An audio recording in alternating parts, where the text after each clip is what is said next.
na omo plan ne se nka omo betimi afa ECG. Say no to Agyapadie. Agyapadie de die. See a sequence to see a best stop on your best stop. Kufuado a second birth of JB Danquah. Chese JB Danquah ya woni foforo ene Kufuado. Ye mabusia ba ko pe. Emfa Ghana Agyapadie nyina.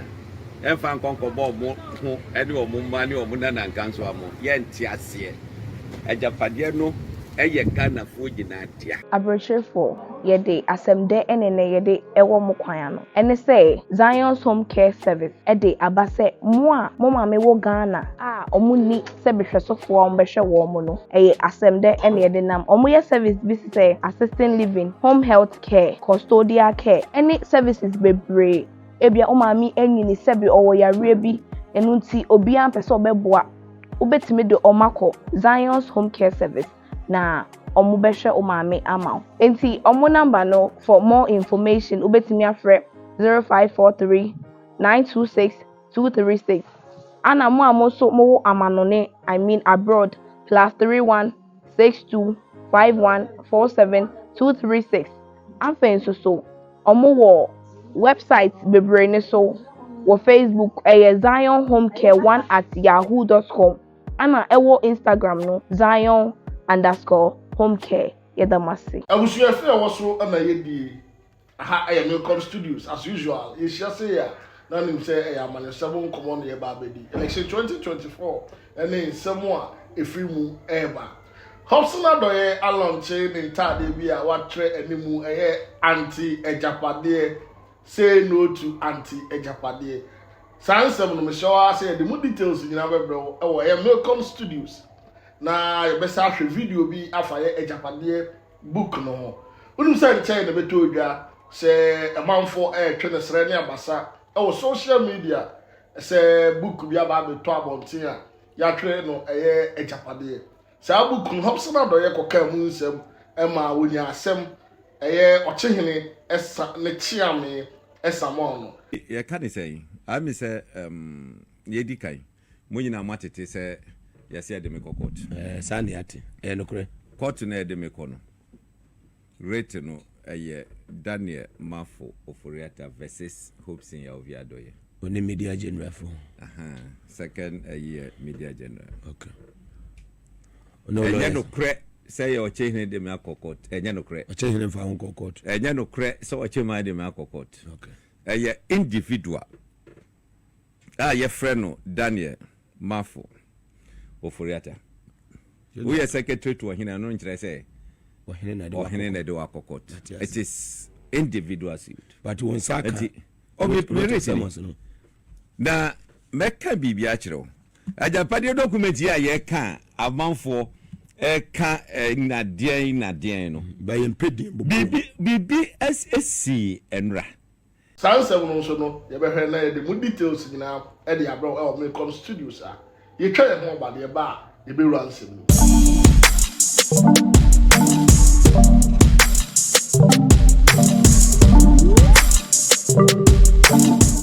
I was here Milcom Studios, said them the can, said I let the can only made this year. One, show subscribe.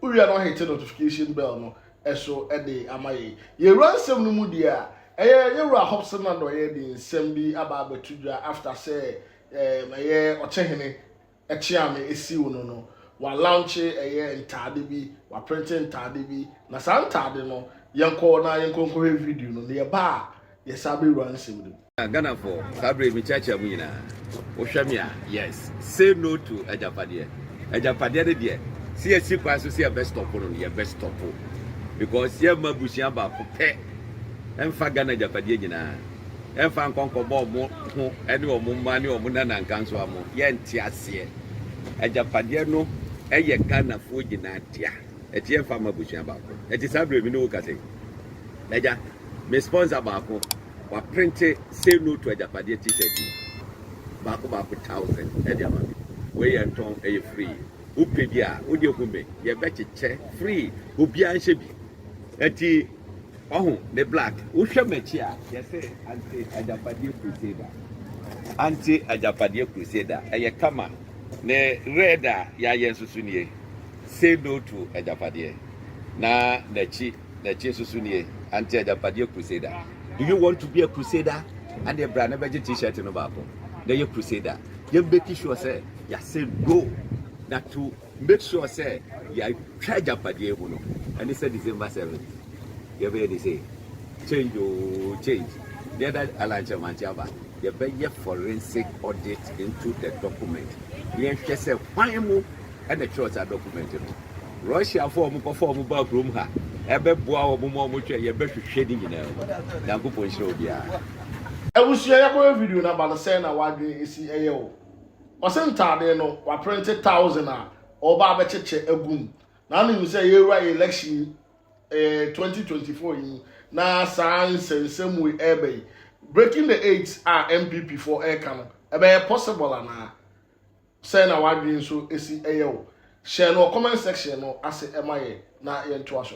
So I want some from so no abrantie bi the books bi me chair Agyapadie book no wa to ne bo ase akyerɛkyerɛ nsɛm no mu baako wa de ya twi kasa ana akyerɛkyerɛ nsɛm no sa video no so no yɛnkɔ na yɛnkɔ nkɔhwɛ emra asa me ye twi version e de abeto dwa na nka ma kyerɛkyerɛ mu the book document no sɛ de omo patch rankasa phase 1 phase 2 phase 3 me ba be kyerɛkyerɛ mu kakra mo wahu na wa wo de wani ato form sɛ saa ne si ya wa wonya book ni bi nso na document no wo so betimi aye na wa kan aha wonim kan wa kan a na wa judge form me say dem kan me nya MPP na me nya NDC ni but document no me kan no ana me say yes we nya NDC ni na atworo ana we nya say obi pe MPP fo anim guase bibisa no eya de a lay down plan and kofobia plan aye from say ache mafias no me kan bi no chese me re aho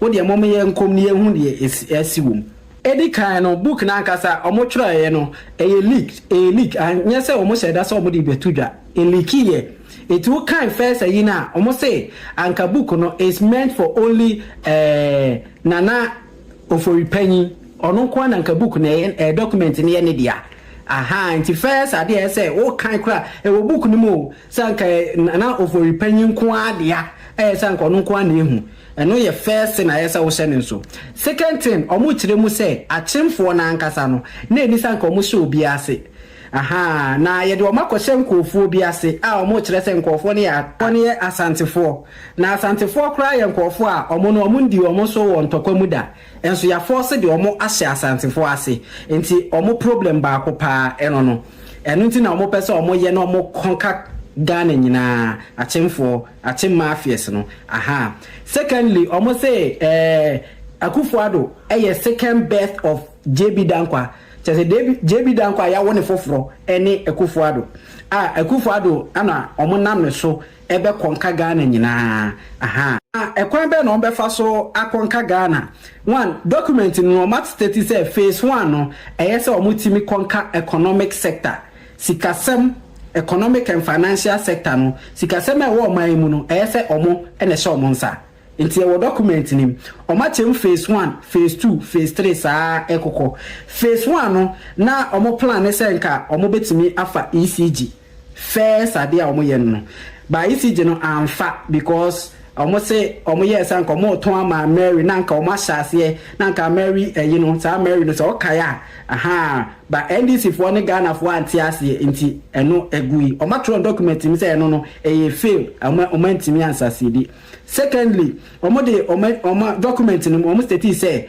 say banking sector no omo timi efa honom banking sector no say na omo ye no omo chem mother biological children and adopted children banking sector no machem yensa chese mother no bank kesim Bank of Ghana ana biological children edi om dia mama ese hu keke biological children ye banks government na dia ana ye omosa ewo adopted children chese banks government dia private dia but ombenya bibi o mechire ni miensa nyina mu ne wahu ye wo mu ne omo say first time no omo ye financial clean up omo paper bank nim o kaya from 2016 ba no omo gugu banks bebre saa ni nyina document nim no omo kire say ye set up omo ankasa ne plan ye omo twa nkofu agu se de be yo mbeba benya control ewom Hey, me dey nam ka say NDC propaganda o. Me ka say o ma sheda na politics, but adie we na mama hu say we nye politics, we ye planned adie. Enti sa financial clean up no mu gugu banks bebre no sa na ye planned ana omo ye. Na omama bank bi a ye friend data bank abeginem omo ne oteso be pivot omo ne be ginem finfin. So na oma deal through that data bank no. Say me read the core document no me won say data bank no say your mo ansa dia. Nti data bank na be ginem ama omo. Na omo timi edi omo djuma. Afei ye ko Mother bank na Mother bank no eye Bank of Ghana no na ho no omo kire say omo bepe nkofo mienu a omo bedi animu boss Bank of Ghana boss no any the deputy no omo state your document ni say san nkofo mienu no so omo nipa na hye ho na omo tima control no e say omo se currently the omo nipa na hye ho nti omo ye okay ana biological children no eye banks are eye or mine their government bank no na only the omo direct control it is our banks be to say ADB, Prudential Bank, Universal Merchant Bank, NIB, any Omni, any consolidated bank. Yes, consolidated bank so omo say almost side document no almost said that yes said there be omo cancer banks ni nyina bom na omo nya control ho. It's omo cancer banks nya ketini say omo nyina ya omo consolidated na omo ka omo bom said there be omo betima control and sana main one to say DB Prudential Universal Merchant Bank no and also NIB no and also your omo banks are omo ebe control omo from omo biological children just say omo dia yanko adopted children your banks are omo susu say sa banks yi enye government dia eye foreign for be abrofo no omo outside Ghana edia nti sa bank no omo tro document ni say omo ntimi control omo na emom de omo beye ne say omo be hye tire na in case say omo nti government ni omo ni government ye tu omo a omo be contact sa banks no na sa banks no say wakeka nsem bone afa current government o be ba bisi so no it is our government no sorry, our banks no adopted banks. It is our adopted banks no ebine ABSA, EcoBank, GCB. Me cry the name because the GCB government bank o. But say you see I told that GCB ni government the ABM GCB bank into a private class you see. It almost adopted children. Stanbic, Zenith. Some banks we adopted banks. It is our banks here. Say omuni oman mu a me fa say NDC besi so a sa bansi ene ombe contact omo na omo akansem bone afa current government no it omo so ye adopted banks it adopted children where phase 1 me the phase 2 beba omo ka to the extent say Kwame Sefa kan omo bonidin de ompeso oye any one guy bi omo bonidin ni nyinam de beba say me kono kakra we page I think page 2 or 3 penam de abano nti page no me kono kakra 3 version na wa wunya book ni bia wo de leave comment message ni ama na wa de wa flip will no wa kan no hu no ma na we mu atumi a breaki Ashanti from Enzema a breaki Ashanti from Ewe a breaki Ashanti from the north and almost say Danquah Buzia enti eye o my number ye wo Agyapadie but MPP is a walking contradiction in the sense that Danquah be account sir read them out yeah now I wish that people would challenge me so that at the senior president we need to challenge it President Beckham fathers not like Danquah Buzia Founders Day na sabe ye mu bi ekasa ya man na wo hu se enye nokre ebiam na President Beckham JB Danquah na tea University of Ghana ye mu bi kasa hu se enye nokre sanka se tete kwa share odi koko bai no eye akwapimini I mean this so tribalistic and then akwaka we wo koforudua so they have an agenda of this wow. I want people to challenge me so not you chantro who get scholars from everywhere to back what I'm saying.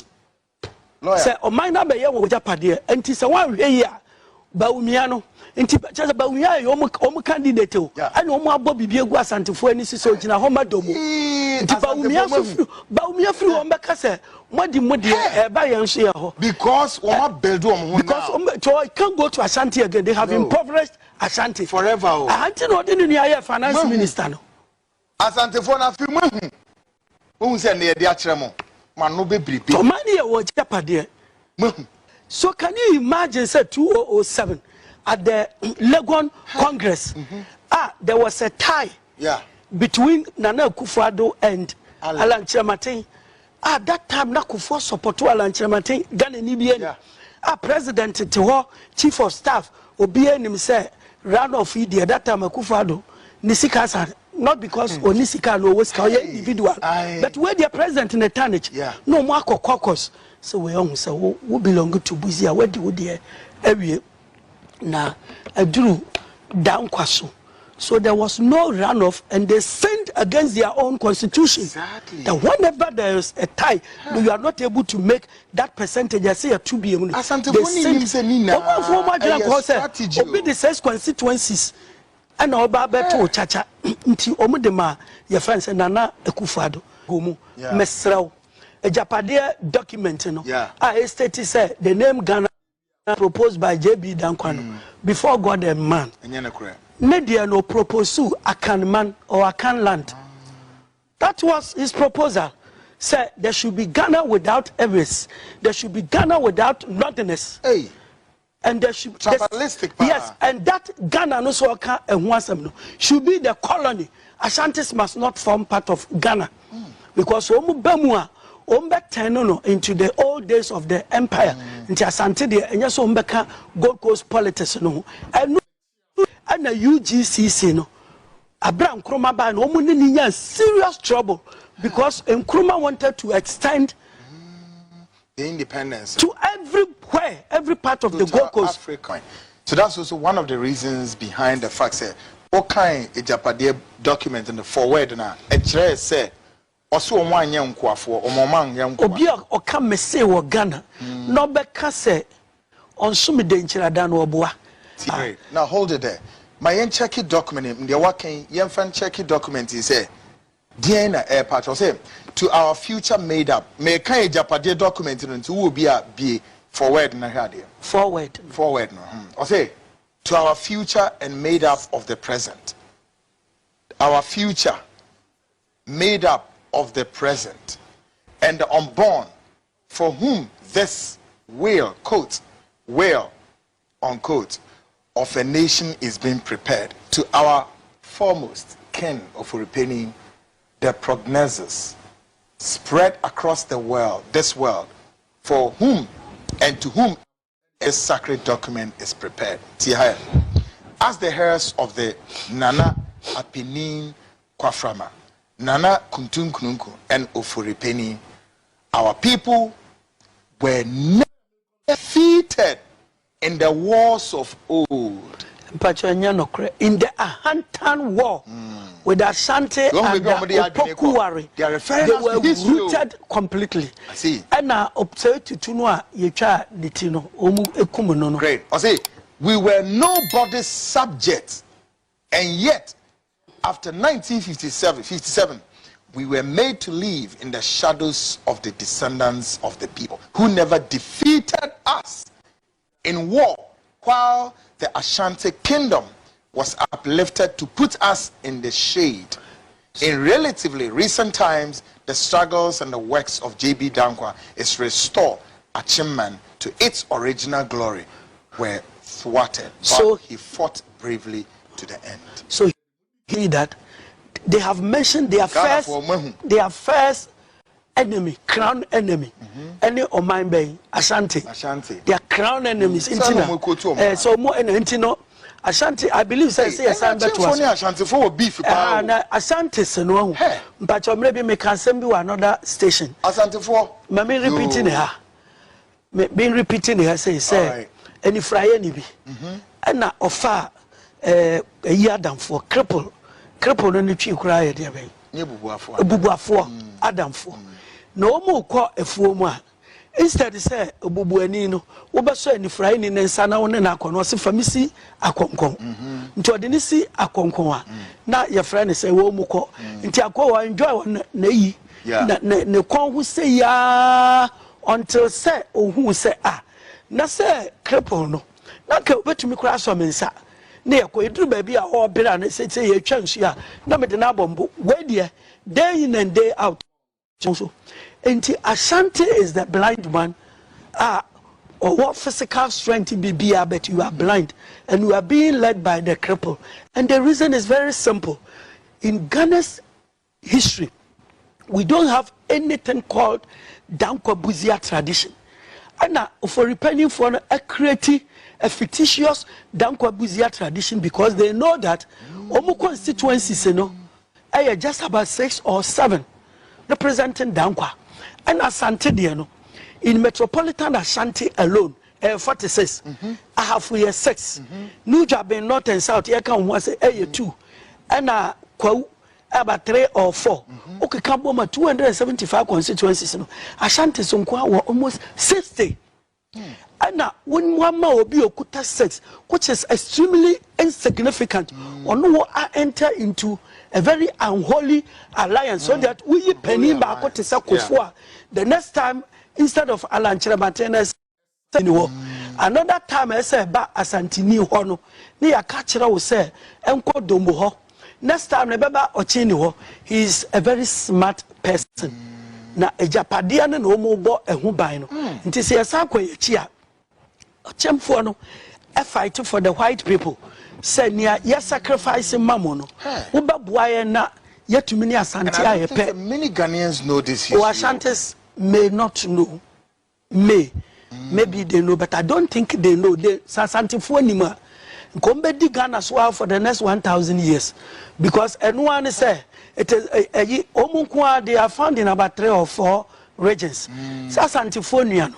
Nya ne da goma fo nya santifonu an mena nzema fo nyo munu an mena asen nyo munu an kwawu Infante Elmina used to be Fanti territory Ashanti territory akunya mi metimi edi wo Elmina no Santi hine na beboy very good until Fanti for Elmina the conquest they have never supported Fanti until say that Asante Kotoko no kwa Asante hine etumi aka won abomu a enka enna be ne so okay nno Elmina ni be presidential candidate next time Kwawuni be presidential next time Dagomba next time Nzema nka Ashanti be wo at the background editati na omu ye ready and obi ya de ma won e na adwene ebiti won nti ne American is an eye opener. It's an eye opener. Dog afijanity wins or say with the arrival of Nana, we see the rebirth of a second JB Danquah, who has come to the rescue, fully cognizant that we are currently part of the modern nation of Ghana.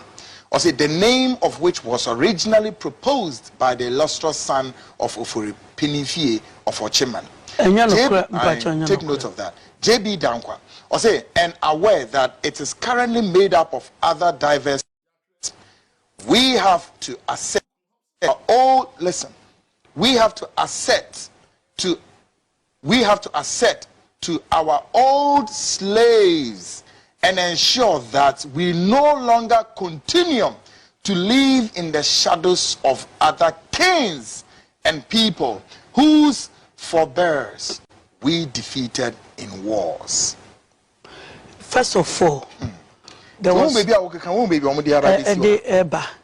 first of all, no, it is here to in order not to lose. Yeah, your track. No, okay. Sorry. And say, in 1874, no, Omokuma, your friend say, Abrofono. And then that was the time I know Kofi Kakeri. Yeah. Your friend is saying, Asante Hene. No Kofi Kakeri, so 1874, your con, Sagrenti war, New and Asante Fuano, etu, no. And that year na omode Mensa Bonsu ebabeye Asante Hene ti Mensa Bonsu ye Kofi Kakeri younger brother ebeye Asante Hene and ofre Dwaben some na your friend Nana Addo say ekuna last year ye kun ye no role na we play wo minim say wo da so Asante and I say wosoma abrofo no a let me know. Yeah. Papa na nya anu ye bia amano. So the whole Ashanti turned against Jabin and rooted Jabin mercilessly. Yeah. Tuntokwa we course no. Ena asafo agye no oche hini. No ye oforipani ni ebo ni diwa. That's right. Okasa mejemu. That's right. Ewo masase so ti se batan bi ebo ne ba. Woti ase na so bra me fie mejemu mama aduane adi. Nti kukurantumifo asase. Ena odi ma wo na history fe no atan akwantu tenten a wo mokokotena kukurantumi asase so. In any case no ka asasantefo na ebesom no. Say that near Pobiasum and Kayantana, old Jabin Ho. Internet said, didn't talk about Omumi, so entem. No, say any Omo Juomasas in the back.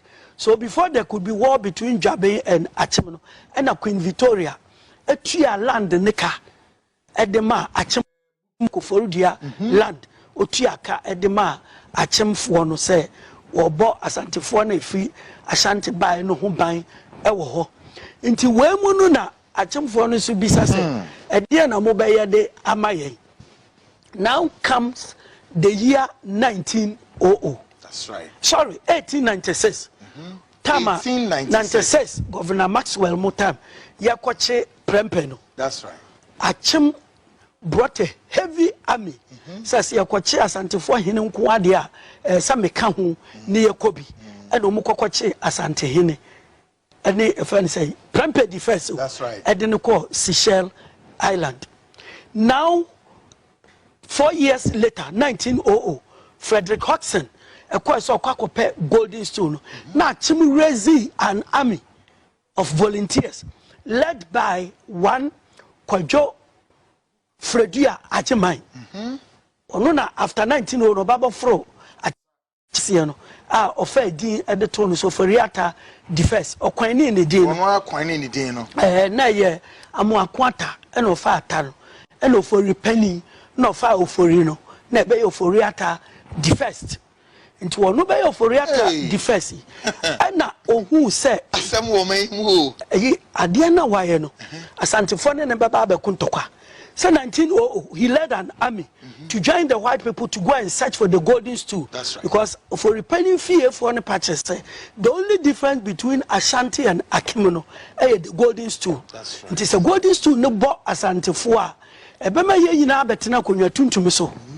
Nti yammoa abrofono. Anye ye no. No samba fura konwa no eno hu se Ashantis betimi abetu asa no so ne na akontokwa. What he said. So immediately what he did was that or then Hokobo Abrofono, or be a member of the legislative council. And then Nana Akufo-Addo kind but Tame didn't know Akufo-Addo MPP presidential candidate. Kaswa rally, the last rally, no. Also can say be so ni fear for no. There be the one who a politics no one your baby agina. Akufo-Addo's own west and then or can pan one say yeah ni mabako say minti or can go for fan say ya grow and to account fear for the penny and no ball JB Danquah and no ball Kwame Nkrumah 18 Asante Nkwano wa but Ashanti consistently has been their sworn enemies and I will be also will pass until for asem they don't like you into what we say seriously yes what we say Akwamu any Akwamu ayimo kofwe oh kwa aye asante omuni asante enua Jones achimfo ne wo munye fine omuni wonye they rather like the gas those days no omuni asante for ko ntokwa no and they also like the Akwapim people and in fact they helped the Akwapims to repel the Akwamu to omunye wo munam fufu da kokosi mra Omo penze mafuasa asem se Kwame Nkrumah so eye enzimani what you say ana your friend say me pese megije bi om to dem amenka ya wi next time ne ya ba beto aso enti tamu a wo montumi amfa golden stool no anko no fori ata ewu say Ashanti betumi ne na abeko edifiti no so do you know what he started doing?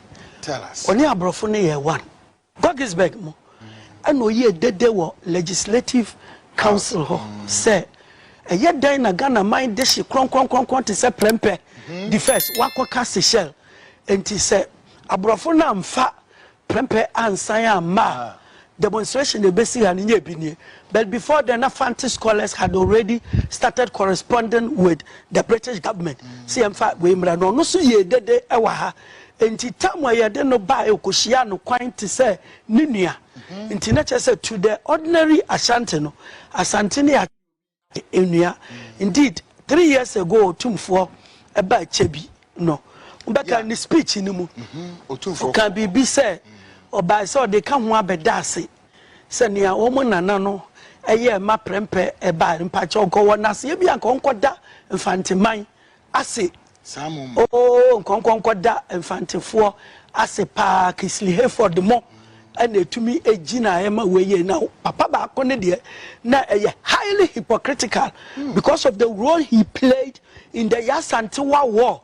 So Rezi Amide Boa Brofone say Munkonkoji Asantefo Agyapadie no emfiri woni ene wo mu enyepe and anye ye no de no wako Boa Brofono pampen ne abo bibie gu ani so nti on the first of it no wo be fi say odo nye dobi na odo nti tamwa we mu nyina ekoso no ene omu hu say ye ntumi mfa eko eni Asantefo so ebium nti yenya adwen kese eno na meka no say yemfa ye hu nko politics mu nti se wahwe for year 31st no can legislative council no for year 32nd na oka ho ana JB Danquah ede ne ho eba be hye hu edu ede kufo ade wo nyina se da bia no ye ntrani ye ho se ye beye ahemfo ewo Ghana and the reason was that it was an indirect fight against Ashanti.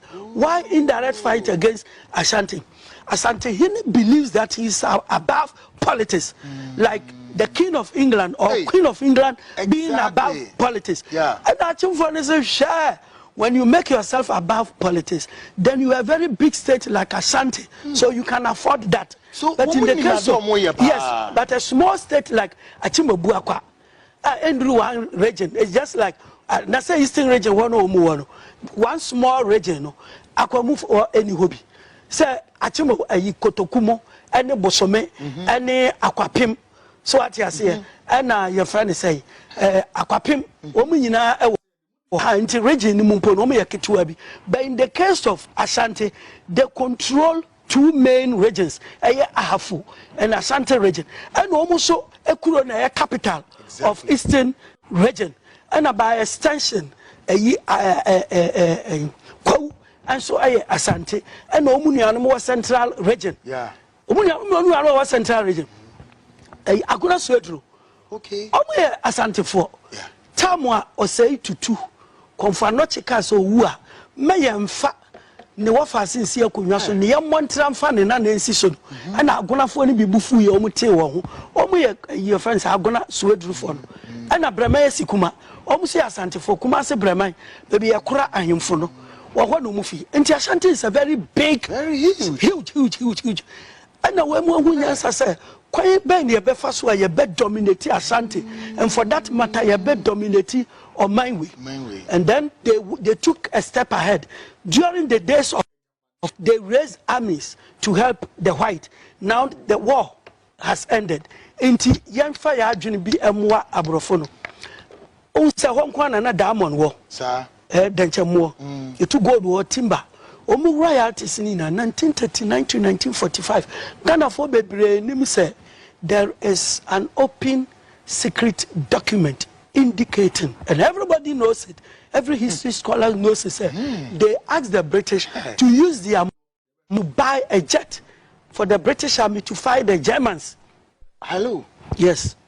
Achimo buakwa sika ye buakwa mine nyina de for say bonjena monfanto jet however small it might be na monkai yen say ne ya mamuni Asante antimi anye bi Asante nkwaso mkanti say debi mu free o main mu ana mo de ahya yensa because 1925 Goggesberg Constitution estate say there should be what you call the Africanization.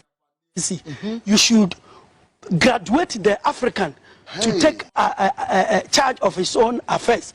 Inti ombeja o minor amayen debi ni eja amayen debi dia ene enko ofori penny fie eho. Enti tamwa Nzema kotoko this year eye pa grant at UGCC on say fear for the first political party no omu koso a wo ho edigo mu mesrew Agyapadie document no a state say the name Ghana proposed by JB Danquah before God and man Nadia no propose Akan man or Akan land. That was his proposal. Said there should be Ghana without errors, there should be Ghana without nothingness. Hey. And there should yes, and that Ghana no so should be the colony. Ashantis must not form part of Ghana because Omubemua no into the old days of the empire. Into Asante de and yes Ombeka Gold Coast politics no and the UGCC no Abraham Nkrumah ba no omu serious trouble because Nkrumah wanted to extend the independence to everywhere, every part of the Gold Coast. Africa. And now, where must say there be work around the colony, within the colony. Colony near Eastern Province, Eastern Region and Greater Accra Region. Central Province, Western Central Region, and Aseng and your friend is saying Western Province, Seshine and Zimane Wasane Ahanta. Until they didn't want Ashanti to come in, they didn't want Transvoter, they didn't want okay. Now big says in a so called big says in a war, Sikado.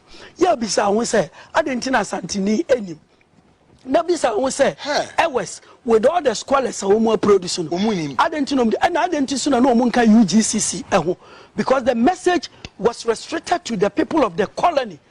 And I'm not in a be any, I didn't know be any on for Dr. Kwame Nkrumah who can the party as me. As Santifo Nimis and Nkrumah came to liberate them, to open their eyes. And Kwame Nkrumah drew Kumasi or chair, Nimbation, no see a chim for no. And then Pesa Santimai Beka Ghana Noa, we what building one. And Yamede Akufrana shall him, Utumiko Dim Kunimua, Mema Udin or Sa Chefua. Pacho wati. Now no ko be chance to say Sergeant free him by efi asante inenum no mo se nipa na kokuta title ne paye wini ba queen mother be title mankasim queen mother be title na asante ne se wo ba baji wo mani na nti wo be your man no ne jefo asante ne no this or Sergeant no de confer wo Kwame Nkrumah se wo je wo jefa hudie ne mamia and on sign man the most powerful youth association in Ghana then AYA Ashanti Youth Association. And Vito Usu Araram Ponsan Kobo Disem Yamitakan, Kwame Sanapo Jantua Franklin, Jantuako Tim Kromechi, and no to me Jefa Hudi and Maya, Mesrau, JB Danquah proposed a name called Akan Man. Tis a JB Danquah be a first leader of Ghana, and Kamesra, we are Nina Wutiemi and Kawon Kawo, we are Sremnina Wutiemia, one Kaho, we are Santini and now Pununi Wutiemia, one Kaho, Womudiana Ketuano. Anna Kwame Nkrumah man a ball one. Well, before I get there, it is a washer. Nkrumah by prisoner near the to Nino. Now, Brofuni person who created space in Danquah. Nanka Coco year day, Anna 1948 riots, no? 28 February 1948 riots, no? Yachichi Womu, now Watson Commission, Emma Abodia, Yakoko Fre, JB Danquah, the doyen of Ghana politics. How do you become a doyen of Ghana politics when you are third in the rank within UGCC? UGCC is the park grant in the tier. First vice, RS Blay. And the second, JB Danquah. Jadana, young Fred park grant, the doyen of Ghana politics. Near Koko Fred, JB, all because of the secret pact between the British and the Achimwebuakwa people. Now, Nipo frustrated one Kwame Nkrumah. To 1950, now positive action or declare na Yachim Nkrumah Koshemu 1 year. When the statement JB Danquah making was said the wolf has been caged. The wolf has been caged. And Tinako Nimiso Babe leader. After Sa election, no, troubled by Ashanti because Ashanti was supporting CPP. And almost one to Coco, Kwame Nkrumah to Coco, and 1 penny almost Omati or free CPP, and NLMBI, National Liberation Movement. National Liberation Movement, no, a buy no Mesrau. 1 Asante for so MP at Chamfua Semintino. abra omu gya omu nua Kwame Nkrumah ho no omu kofa Professor K.A. Buzia. At that time K.A. Buzia was an Ashanti man. Ashanti, Bono and Ahafu. The Bono Ahafu na Western Ashanti.